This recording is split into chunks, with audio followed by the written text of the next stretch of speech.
Today's Broadscast is brought to you by Audible.com. Get a free audiobook download and 30-day free trial at audibletrial.com/broadscast. Over 180,000 titles to choose from for your iPhone, Android, Kindle, or MP3 player. That's exciting, right, Kim? Totes. Broad topics, broad minds, broad hosts, but not just for broads. This is Broadscast with Kim Goldman and Jackie McDougall. Welcome to Broadscast. Hi, I'm happy to be here. Hi, can you hear, do I sound so nasally today? Like, I don't even have to do that impression. I still have this cold. That always makes me think of the Friends episode with Phoebe when she had the sexy voice because she was sick and then it was going away. It was going away, so she tried to get sick from everybody else.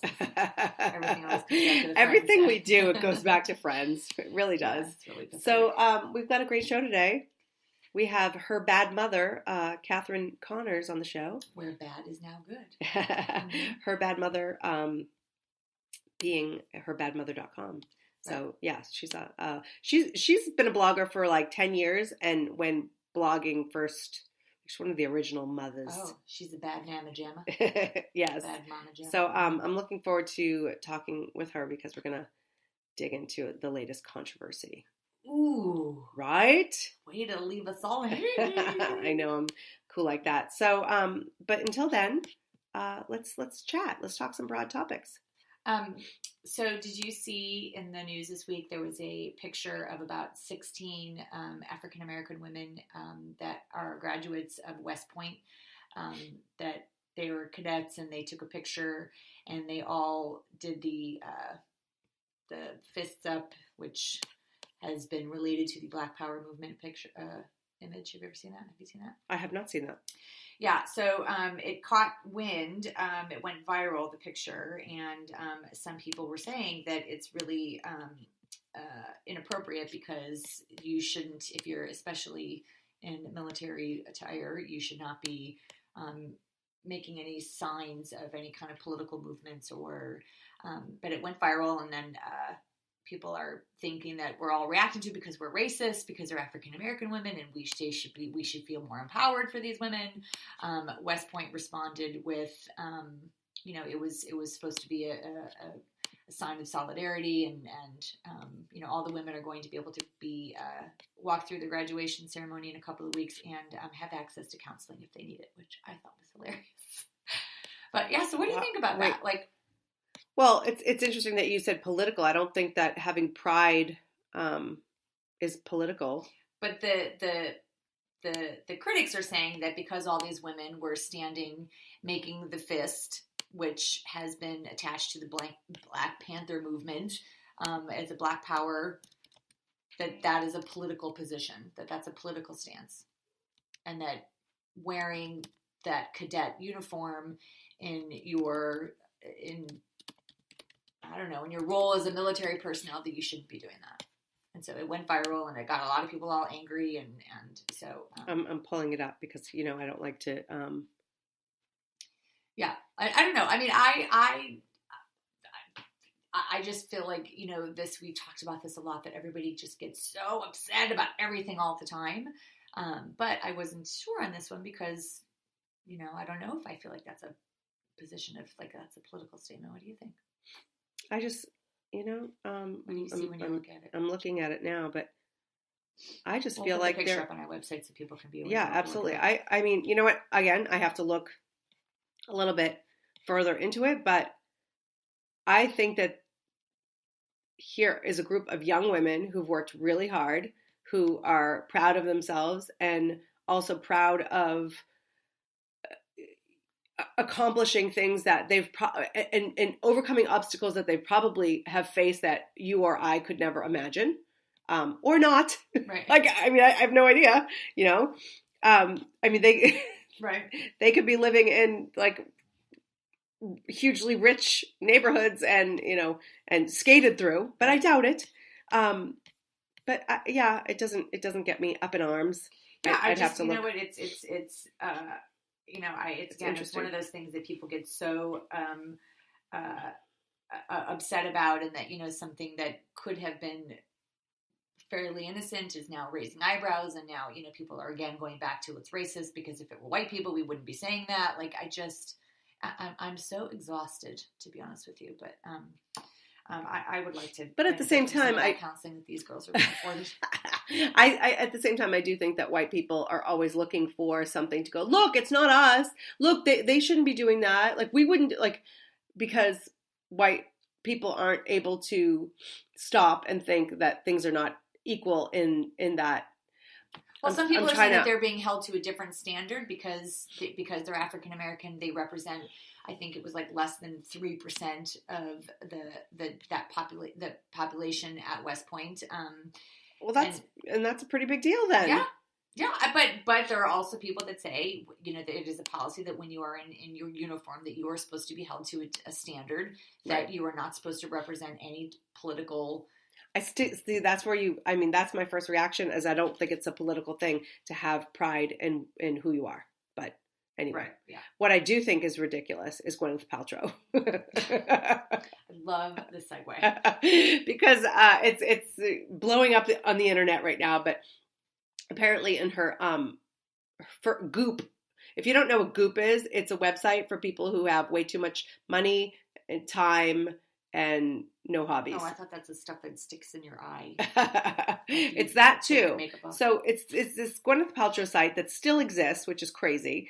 But it's crazy that she still exists, or that her website. Her website. Anyway, so they had their first ever sex issue, which goes out to their newsletter, and she recommended a $15,000 gold sex toy. It sounds like an escort service. Yeah, it's just a sex toy. Well, what is it? It's a vibrator. Oh no, I'm sorry. It's a 24 karat gold. This is not kid-friendly topic. D-I-L-D-O? Yes. D-I-L-D-O. I was just about to say that. And Dildo was his name-o. So anyway, I think that she gets more and more relatable every day, you know. But what is so fancy? But just because it's gold? We have to interview her. Can we do that? Yeah, let's I get because it's 24 karat gold. Oh, I want to add that. Though doesn't do any tricks or cartwheels or any dance moves. 24. Nothing. No, nothing really. There's batteries included with this thing. I need to know. Beautiful what my works of interactive art. I had a friend a long time ago that her husband bought her a very artsy fartsy dildo, and it was glass, and it was really expensive, and he presented it to her on her 40th birthday with her parents at the party. Sweet. Yeah, it was a real awesome moment. Were you there? I was. Wow. I was hiding because I was begging him not to do it, but in his mind it was like a beautiful piece of art. Right. It was multi-purpose. Yeah. And then she's replaced him with that. Yes. Yeah. So I find that interesting. I mean, I guess you have to go big or go home after being married to Chris Martin, right? Yeah. I don't know. But speaking of newsletters, I know Broadscast has a newsletter, and I know, and it's not like Goop. We're not going to try to sell you stuff that you can't afford nor don't care about. But we are looking for women to be part of our Broad Squad, right? Yes. Kim? You're looking at me like... No, I was just wondering. I think I would like to throw in a man or two just to keep... Oh, absolutely. Yeah. Absolutely. And just for me, in case you're single. But you could be part of the Broad Squad, and yes, and be kind of the eyes and ears, or you could be a regular contributor. Yeah. We could partner on some things if you already have your own website. Like, there are so many opportunities, speaking gigs and conferences, and there's just that... It's endless. Yeah. Well, the whole point of Broadscast is that every woman's voice matters. Exactly. And, you and I are even like... Goops. Goopers. Cooper Paltrow. Yeah. So go to broadscast.com and you can find our link to sign up for our newsletter there. Find us on Facebook, on Twitter. The Twitter. We're on iTunes. We're all over the place. We're huge. Huge. So we're going to go to break, but when we come back, Catherine Connors from Her Bad Mother will be here. Stay with us.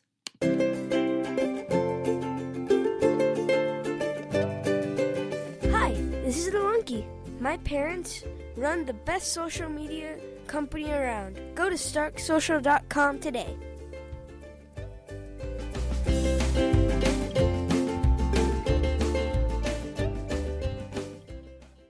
Okay, welcome back. So Discovery Girls Magazine is on their website. They say they're the only children's magazine that inspires your special girl to grow more confident and resilient and to believe in herself, right?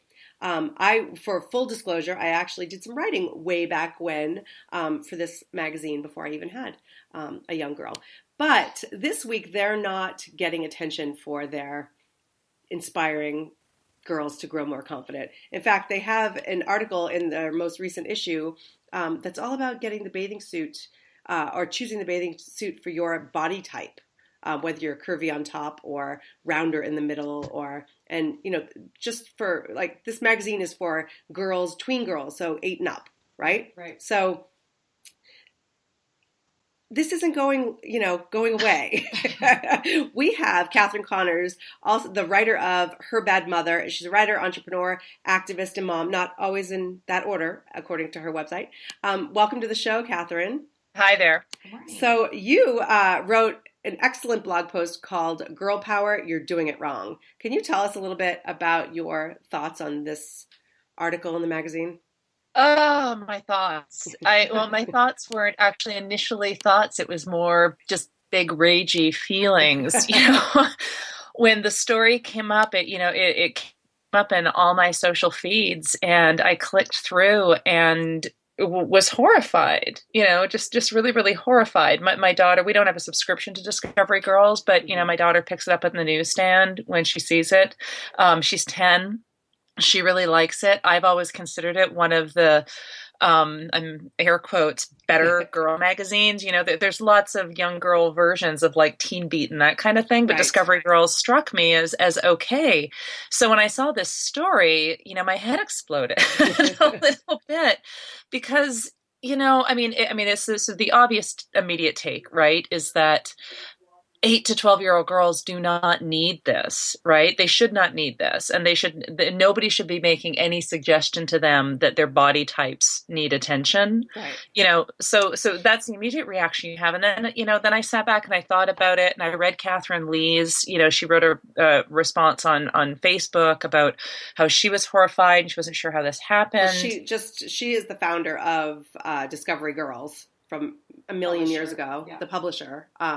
And so just to give people a little bit of backstory. So she apologized for it. There was no ownership there at all. No. And that was, in some respects, that was sort of more appalling, right? Like, look, I've, in a previous life, I was an editor-in-chief. I know how stuff can get by you. Mm-hmm. But this is a single magazine, right? Right. There were a lot of hands on that story. That story required writers, illustrators, editors, and there's no way, something like that doesn't cross the editorial desk. And then I thought about it a bit more and I'm like, you know what? They probably really thought, they were doing the right thing, right? Like they probably, if they hadn't been attacked for it, Right. rightly, Right. they probably would have stood by it that, girls do worry about their bodies and we're just helping them. And, it's we're a celebration of all different types of bodies and not assuming all girls can wear the same bathing suit. Exactly. So, the more I thought about it, the more I thought, you know what, I'll bet you everyone who touched that story really thought they were doing the right thing, right? It's not that they're idiots, right? They're in this space, right? They thought they were doing the right thing, and it just, it got me thinking about just how there's so much insidious and pernicious messaging that still gets directed at our girls that, I worry about all the time. And, after I put up the post yesterday, I got a number of emails from moms just saying like, this just, pushes my rage buttons, right? Because I'm so afraid, for my daughter about the messages she's hearing and she's going to hear more of, so just, they thought they were doing the right thing, but they thought they were doing the right thing for all sorts of reasons that say terrible things about, how we think about girls and women in our culture. So, Catherine, did your daughter see that article? No, and she's not going to. Does she question? I don't know how old your daughter is. She's 10. She's 10. Oh, sorry. Okay. Does she question about her body type? Does she have thoughts and feelings about it to begin with? No, I mean, not that she's expressed to me, I'm very careful about not just sort of pushing the conversation on her. I mean, she's a lanky 10-year-old, right? So she's still got the figure of a boy, basically, as many 10-year-old girls do. I know that she and her friends at school talk about things, so it's for sure coming up for them, but she hasn't brought it up with me. And I don't want to signal to her that it's something that I'm worried about for her. So it's one of those things that moms of girls, parents of girls struggle with, right? It's like, how do I manage these conversations without getting it wrong, right? She's not saying anything, but does that mean she's not worried about it? She's exposed to popular culture. She sees the Disney Channel stars. She knows what, celebrity, women look like. She loves Taylor Swift, so, I mean, it's certainly that messaging's getting it to her, but is it seeping in? I don't know. I worry about it. It keeps me up at night. So so in the last couple of years, I think there's been this shift, with the Barbie dolls and having other dolls try to look more like our young kids and our women and stuff. Is that something that you think about? And does that fall into the same category as this article, or is that something totally different to you? Oh, it's totally the same category. Yeah. It's part of the same dynamic as I said in my blog post. I think I said something to the fact that it's like a very short distance between Barbies and Bratz dolls and princesses to girls that worry about what they look like. And I mean, look, I think that it is a good thing that, we're seeing body diversity in Barbie. And when I was at Disney, I was one of the people working on the questions of what sort of, messages and images were being sent out to girls, right? And lots of people there thinking about princesses and the messaging around princesses. But end of the day, they are still products for girls that are marketed for girls that are marketed primarily on the basis of their beauty, right? So that message is still there. I think I also said in the blog post that I can't offhand think of any adolescent girl characters in animation or in live action, that actually look like real girls. Right. So you take the kinds of messages that come out in a magazine story like this, you look at the products that are available for girls, you look at the, the role models that are presented to girls, and you're seeing the same thing, right? You're seeing icons of beauty. You're seeing very good looking, very swimsuit ready, characters and personas, and that, and figures in consumer products, and that message gets through. So then devil's advocate, then isn't that what this article is trying to do then, is try to show what girls look like those are all the different body types. I mean, isn't there something that a girl looking at that could relate and go, oh, that's what my body type looks like. And that's me on that page versus what they're marketing in the stores, which is all one. You know what I'm saying? Yeah. And I think that you're right. And I would bet a whole lot of money that that's what the writers and editors of that piece were thinking. Yeah. The issue is that in putting it out there as a solution to a problem that girls shouldn't even be recognizing yet. Like they're saying, you should worry about what your body shape is and how your body appears. Somebody commented on the Facebook post that I put up yesterday that rightly that, we would find it as a culture so absurd if somebody did a magazine spread on the right bathing suits for boys' bodies, right? People would, that's be the thing. Outraged and horrified. Because it would just be so discordant for us to suggest to boys that they should think about what their bodies look like, in swimwear, but Discovery Girls, the way that it was framed as here's a solution to a problem. Here's how to find something that's going to make your body look right. It literally says we'll draw the eye down to, and that's exactly. And that's the point. I think the whole thing can be summed up in a nutshell in that if you're 8 years old, you should choose a bathing suit based on, I like that bathing suit. Do you know what I mean? You should not be worrying about what my body type is and which bathing suit is going to make my body look better. If you're talking 16, 17, 18, you want to get, in the junior department, okay, maybe, but 8 years old, my daughter's 9. She is she could. Do you remember that video where the girl did push-ups against like someone from the military and she won? That would be my daughter. She is so strong. She's like tiny and she is a powerhouse, right? She's a black belt. She does her hair. She has short hair. She likes to do it a little faux hawk and spiky, and that's awesome. She is obsessed with how she looks. Is her obsession like a Disney princess? No. Or like a Disney star? No. Her obsession is based on what she wants to look like. So I think that it's a flip thing, because girls are going to worry about what they look like. Mm-hmm. You know, I remember as a young girl, like wanting to look a certain way. Could they have done different like sporty bathing suits versus like the fashionista, or, you know, girls I think at 8, 9, 10 years old are already thinking about different styles and different, you know, we use fashion at any age. I mean, look at how people dress their toddlers. We use it as an expression of personality. And, you know, I think that would have been fine. You know, it's like if you're the sporty girl, you know, and these are some types, but yeah, I totally agree with you. You on your point and on your blog post, but at the flip side of it too, I think it goes in so many ways too far, in that girls aren't supposed to care about what they look like. You're smart and you're strong and you're this and you're this and you're this. So you shouldn't care about how you look. You should wear a sack to school and just be strong and smart. But why can't we do both? Yeah. No, I'm 110% in agreement with you. I mean, I have more shoes than I can count. You know, I love fashion. I love fashion. The issue for me, and I'm going to have to go look at the blog post to like double check my language. You know, but my concern is worrying about what you look like rather than caring, right? Boys care what they look like too, right? I think there's nothing wrong with being mindful of what you look like and wanting to express yourself through fashion or through style, or, you know, it's a form of personal expression, right? That's what I tell myself when I buy another pair of shoes in any case. So I think that you're totally right. And like your daughter, my daughter has this wildly eclectic style, right? She takes a lot of pleasure in, you know, putting outfits together. You know, they tend not to be formulated for, you know, sort of any external gaze other than her own. You know, I love it. It's a form of personal expression. Where I get worried is where the message gets through that there's a right way and a wrong way to look, right? That there are body shapes that are okay, right? Body shapes you should aspire to, you know, and that getting the right look or the right body type is something that she should worry about rather than being herself.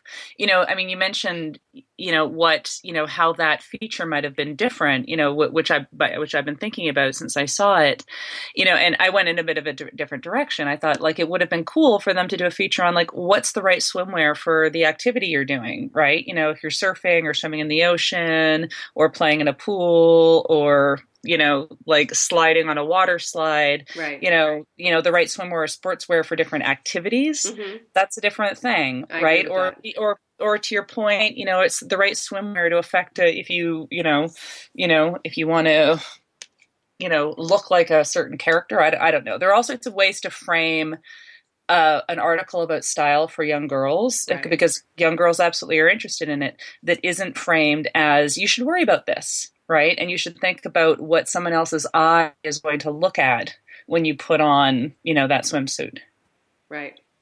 Yeah, I totally agree with you. I mean, Kim, what are your? Well, she's got a look on her face. No, right because now. I see it clearly both ways. I mean, I guess because I work with young girls, and I know that as early as 10 years old, they're already starting to worry about their body types, and boys too. I have so many kids in my practice that are worried about body types and how big are their muscles and how do they look in their jeans. I mean, it starts young, and yes, I know that it's contributed to our social media and our marketing. And I mean, my son's obsessed with what he's wearing, and he, you know, so I don't know what the answer is, but I also think that there is a positive message that could be out here that you should be not. I love Catherine, your word, you know, caring about versus worrying about.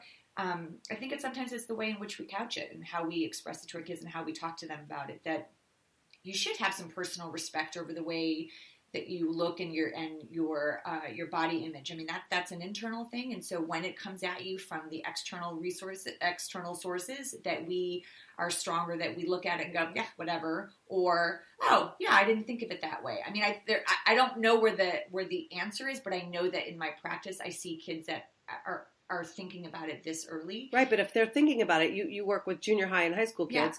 Yeah. If they're thinking about it this early, why would a magazine at 8, 9, 10 years old be telling them that their body types are something to be like, they're actually giving you job security, because you're going to have to deal with these kids because this magazine has told them that if you are curvy on top, you want to hide that. Or if you're rounder in the middle, that's not acceptable. You need to draw the eye somewhere else. So by the time they get to you, they've had years of practice of not being good enough. Well, in the same vein, though, the article does acknowledge all different types of body types, so that it's not just promoting. There are 3.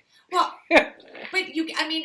realistically, I mean, at some point, though, I do think that there's a conversation that could be in there about what both of you were saying about personal taste and self-expression, and also recognizing. I see tons of girls that are falling out of their clothes, like spilling out, and pulling their skirts down because they don't even cover their cheeks. Like, I don't. Yeah. I mean, there's a but conversation maybe 16 that needs 17 to be, magazine, these are 11-year-olds Discovery at my Girl. son's school. Like, yeah. you know, I mean, it's. I don't have an answer. I'm just saying that I can appreciate what Catherine said earlier, that I do believe that the magazine had well intentions. Mm-hmm. I also can see, being a mom and being, you know, that I work with kids, the negative impact of it. I don't know. I mean, I love the conversation, and I think I'm just thinking it through. So. Mm-hmm. And that's yeah. Go ahead. No, just that it is a bigger conversation. It's a huge conversation, you know, which is why, you know, when I wrote the post, I was very much thinking about the broader beauty culture, right? You know, and the broader culture of, you know, worrying. I mean, look, you know, the Dove campaign for real beauty is probably the most famous example of this, right? Which is, you know, rightly, you know, advancing, you know, different body types, different shapes, different sizes, different colors, but still within a very narrowly defined parameter, right? Set of parameters, you know, and it's also still selling shampoo and conditioner, right? You know, so it's all designed, like, so much of the girl power messaging that's out there, you know, is set in the context of marketing, right? It's you know, it's Dove, it's Under Armour, you know, it's CoverGirl, it's Skechers, you know, it's Disney princesses, you know, when the messages that we're advancing to our daughters about, you know, how to feel good about yourself and how to be inspired and motivated and powerful, you know, are all, you know, couched in the language of selling beauty products and fashion dolls, you know, that's, you know, I think that really contributes to the problem. And it is a problem, absolutely, you know, that leads a 10-year-old to become a 12-year-old, then a 14-year-old, you know, who's even more anxious about her body. There's so much research that's out there, and the most famous of it is by Carol Gilligan. That shows that it's between the ages of 8 and 12, you know, in adolescence, you know, when girls really start to lose their confidence, right? You know, they go from being really, you know, on a par with boys in terms of self-confidence and ambition, you know, and that sort of thing, you know, to really taking a powerful dip, you know, and it's not an accident that it happens in that age range. It's at the ages when they're starting to become aware of their place in a larger culture that's sending them all these messages, you know, so I think we're right to be worried about it, you know, and I think we're right to call out Discovery Girls, you know, when it makes a mistake like this. Again, I think it was a mistake. I think they were well intentioned, you know, but I think we're right to say, hey, you should have thought that. Yeah. That's part of the problem. I agree. And, you know, I really appreciate having this conversation, because I think sometimes, you know, we have no change, and then we have people on soapboxes so much that nobody's listening anymore, you know, where they're just angry at the way things are happening, and they're fighting, and we have to have conversations, because like I was saying before, there's got to be a lot of gray area in that girls want, and I'm only speaking for girls because of this topic, but I'm sure boys care, like you were saying, Kim, and I have a 10-year-old boy and an 11-year-old boy. They care about how they look, but, you know, girls care at a very young age. I mean, I don't think it's taught that girls want to look a certain way. Most, it's a generalization, but I don't want us to, as a society and as moms, to push so much on the other side that looks don't matter at all, that we're also sending them confusing messages, because they're like, if I care so much about how I look and my mom tells me that I shouldn't care about how I look, what's wrong with me there? You know what I mean? There's like a whole gray area. Yeah. I mean, we don't want to shame girls for thinking about their bodies and thinking about how they look. As you say, it's, it's very normal, for any human being to think about, it's part of living in community, right? We rely on our social relationships. Our social relationships are influenced by how we present in the community. So it's normal, right? It's biological, it's natural, nobody should be shamed for thinking about that, and I think along the same lines, something that, I've worried about for a while, is being careful about shaming girls for wanting to be girly. Right. It's not, we too often, I think, confuse girl power with something that just looks way too much like boy power, right? That like, you're not an empowered girl unless you're playing baseball and doing karate and, wearing pants and getting dirty and doing all the things boys can do. Right. Whereas if you're into princesses and dressing up, then you're somehow, weak. Right. Yes. It's because that's what that's saying, is that things that are coded feminine, are less than, right? So it's cool and good and powerful to do things that are coded masculine, and it's problematic to do things that are coded feminine. I don't want that at all, right? I have a girl that likes, motorcycles and karate, and she likes frilly dresses and American Girls, and I want her to feel equally comfortable in liking those things. And I want my son to feel free to like My Little Pony and princesses as much as he likes Skylanders and Minecraft. Right. So we need to be careful about that too, about not shaming girls for having a natural interest in how they look, and not shaming them for wanting to feel good in feminine ways about how they look. Well, at the same time, we hold the culture to account, for having those messages get pernicious. Right. Well, and that's the thing. Girl power should be liking and being exactly who you are and being authentic to that, not necessarily looking or acting a certain way. It's a great point. So thank you so much for joining us. Thank you, Catherine. Thank you. Fun talk. We'll have to have you on again, and I'm sure there'll be other screw-ups by other media outlets. All right. Thank you so much. Okay, bye-bye. Bye. Catherine Connors. You can find her at herbadmother.com, and we will be right back in just a minute.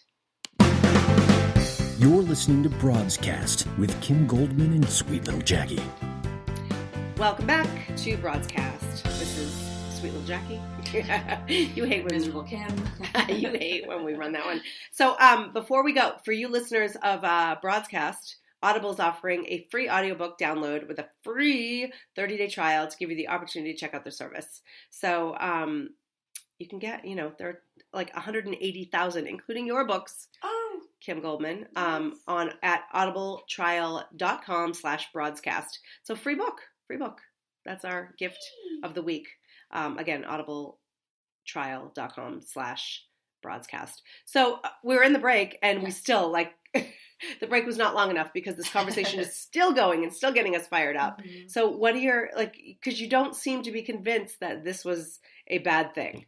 Well, I don't know that I think it's necessarily a bad thing. I don't want to be disrespectful to Catherine's point of view, obviously, Catherine, our guest.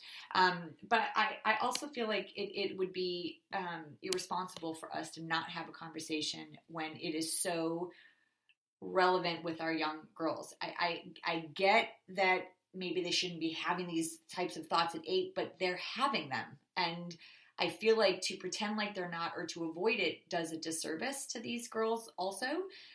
So I go back to what I said earlier about it. Sometimes it's the way in which we present it.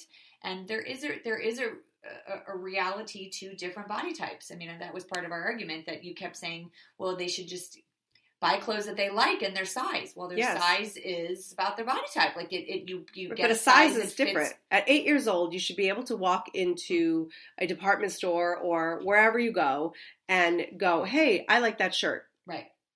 And get that shirt. Right. In the size that fits you. In the size that fits you. And the size that fits you is based on your body. Well, It's right, based on the size of your body. Yes, how tall you are, short, big, right. blah, yeah. Which is your body Yeah, type. but that's completely different from a magazine telling you that you should wear this style because your body type has issues. Well, it's in the way that you interpret it too. There are girls that could look at that magazine and go, "Oh, that's what I look like. That's a good suggestion." Versus, wearing something that maybe isn't appropriate and maybe doesn't fit your body type. And, one of the things that I hear a lot is girls that want to wear things that stylistically might be appealing. And then they're ridiculed by other kids because maybe it doesn't look the way that it does on Jenny, who looks different in their body type. And so what do you do with that conversation? You want to encourage the girl to wear what she likes and what is the trend, but maybe it isn't as flattering on her as it is on the next one. Then what do? Do you just, they don't know what they're talking about? Or do you try to empower? But are we teaching child? kids at 8 years old that you have to avoid certain styles because your body isn't good enough? I don't see it as good enough. I see it as just there is a reality that has to happen. There's a conversation that has to happen. Listen, my son walks out of the house looking like a rainbow, right? He does not care. And he did not care until kids started saying to him, "Sam, you look like a rainbow." And he started to now pay attention to what he wears. And now he likes to match. He likes to put things in order. He likes he always asks me, do these things go together? Because there is an element of peer pressure. Sometimes it's good. Sometimes it's bad.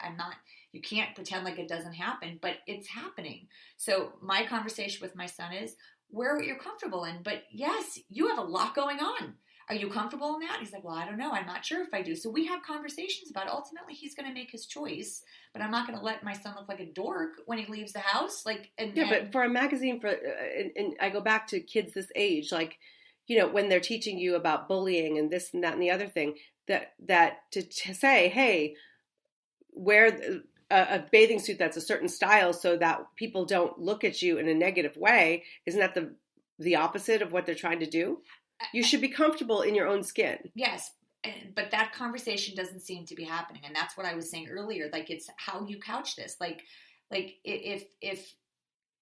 If girls and boys are feeling these things and we pretend like it's not, or we say, "Oh, that's just you just do whatever you want. Don't even think about it. Just be whoever you want." You're not having a conversation that's realistic. So there needs to have a conversation, and we've had them, hopefully, that says these are your choices and these are the results, these are the consequences, these are the repercussions, these are the positive things.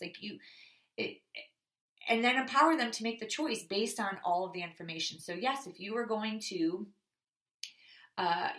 do something that's totally off the charts and totally unique to you, that's fantastic, but be prepared that someone might say something to you. So how could you respond to that someone that's going to make fun of you for whatever you're wearing? And then you have a conversation that empowers that child to feel good about their choice and to say, but we shouldn't be we shouldn't be encouraging our kids to dress in a way that gets them not teased.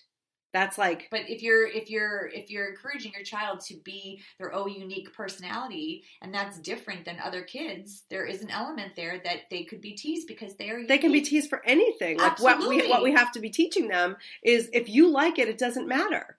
Do you think, here, let's look at my daughter. She wears her brother's hand-me-downs that aren't technically even hand-me-downs because they still belong to her brothers, and they're enormous, and they're, she's doing her thing, and we're going to go out into the world, or she's wearing her tuxedo, and she's going to be teased, and she has been teased. Right. But is my job to teach her not to wear it so she wouldn't be teased? No, but didn't you have a conversation with her about how to respond when people say something?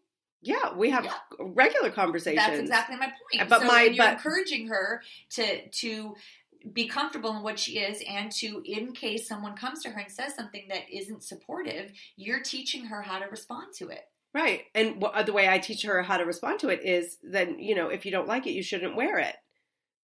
And to feel comfortable that she's wearing what she likes. And it's very interesting because this is even a bigger thing. But if a girl, and Catherine kind of touched on it, if a girl is channeling more of a typical boy stuff, whether she's, a tomboy or, like my daughter wearing her tuxedo or whatever, everybody's there to cheer this girl on and call it girl power and this and that. But if a girl, wants to look more girly, or she feels like she wants to look like a princess or this and that, we look at them as less less than, weak. So if I mean, I think there's appropriate, I walk into even Target and there's appropriate clothes and there are inappropriate clothes. For your child. For an age. Not necessarily for her specifically. In my opinion, for a 9-year-old girl should not be wearing ABC, whatever it is. But if she feels comfortable in it, why not? Because I think as a woman or as a man or anybody that we should be wearing things that fit us and look cute. Like, I don't care if you are tiny. My daughter, as you know, is tiny with like abs that are for days, but I still don't encourage her to wear like half shirts or mid. But if that's what she's comfortable in, why not? Because I just don't think it's appropriate for school. Then you're contradicting yourself because you said no, I'm not. She should wear what she likes, and if that's her style, she should just get the right size. So there is a moment that you have a conversation about what is appropriate for an 8-year-old child. Yes. Or a 9-year-old child. Yes, because not for a body type. This is a blanket. Yeah. I guess we keep getting caught up in the word body type because you are making a decision based on her showing her body, right? You don't want her to wear something that would show her abs. You just said that. Like, it's inappropriate. Why? Why are we now taking that away if that's what she's comfortable in?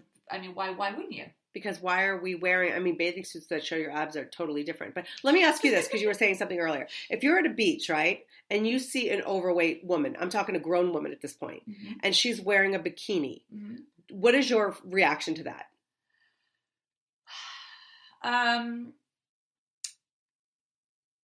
My honest, candid reaction probably is, wow.